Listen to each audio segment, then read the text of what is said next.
Nestled in Perak, Malaysia, Matang Mangrove Forest Reserve is one of the world's model for sustainable development. Sustainably managed by the state since 1902, Matang boasts a rich ecosystem providing valuable resources to sustain local livelihoods. However, all that glitters is not gold. Matang celebrated triple win for the environment, economy, and society is, however, problematic. To understand sustainable development, defined as development that meets the need of the present without compromising the ability of future generations to meet their own needs, it is necessary to factor the power nexus of the state, market, and locals.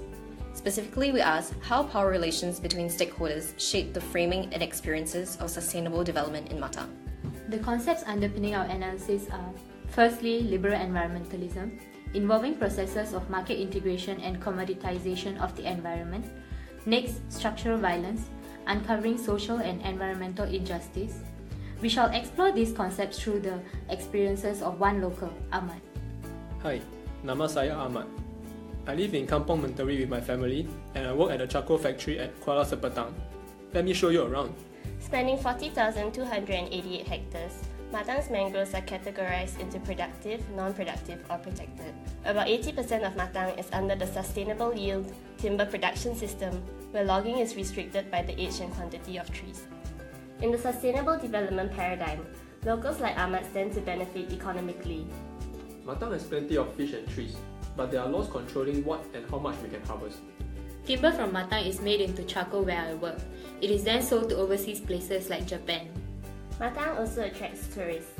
I plan to be an eco-guide. From Ahmad's experience, it appears that market integration and commoditization of Matang's ecosystem services are effective in managing resource use and generating employment.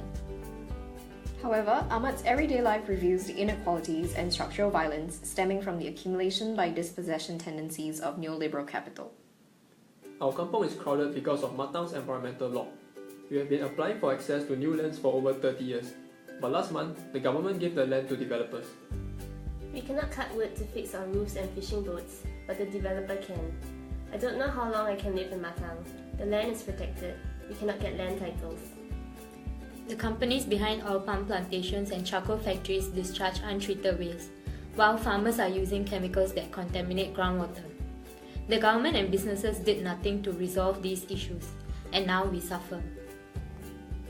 While sustainable development is discursively framed as a model to achieve sustained economic growth in socially and environmentally just ways, the grounded experiences of villagers in Matang challenges such an idealistic framework.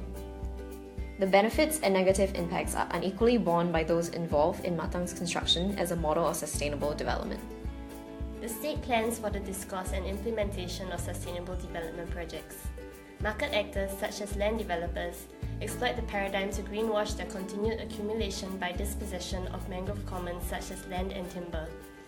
At the community level, people like Ahmad have limited agency to effect both environmental sustainability and economic development on their own terms and have to bear the injustice arising from state and market decisions. The difference in role and agency constitutes and reflects the power inequalities between the state, capitalists, and local villages. The irony of sustainable development being a framework for continued exploitation reveals a reality that sustainable development is not inherently good or bad, but is a complex of the power relations that shape how it is framed, implemented, and experienced by different stakeholders.